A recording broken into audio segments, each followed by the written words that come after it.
Sosok aktor senior dulu terjerumus aliran sesat, sadar setelah baca syahadat, keluar dari masalah. Sosok aktor senior ini pernah terjerumus aliran sesat.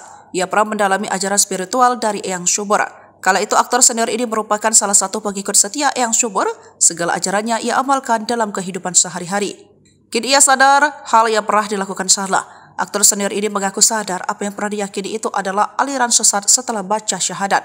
Hal ini dialami aktor senior Adi Bing Slamet. Menyadari perbuatannya tersesat membuat Adi gelisah. Setelah membaca syahadat lagi, kehidupannya jauh lebih tenang, hatinya lega. Eyang Subur merupakan seorang pengusaha, kolektor kristal sekaligus penasihat spiritual. Namanya menghebohkan publik setelah Adi Bing Slamet dan kawan-kawan yang menjadi korban membuat pernyataan di hadapan media, intinya menyebut Eyang Subur sesat. Ditambah lagi MUI melaporkan Eyang Subur atas tindakan perdukunan dan penyebaran ajaran sesat. Namun tuduhan itu dibantah oleh Eyang Subur dan pengacaranya.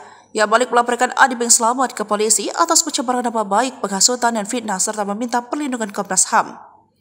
Terkait hubungan dengan sejumlah selebritis, Eyang Subur diketahui menerima tamu dari berbagai kalangan yang kemudian meminta nasihat terkait masalah hidup dan rezeki. Namun oleh Adi Bing Slamet dan Arya Wiguna, praktik Eyang Subur dianggap sebagai sebuah penodaan agama.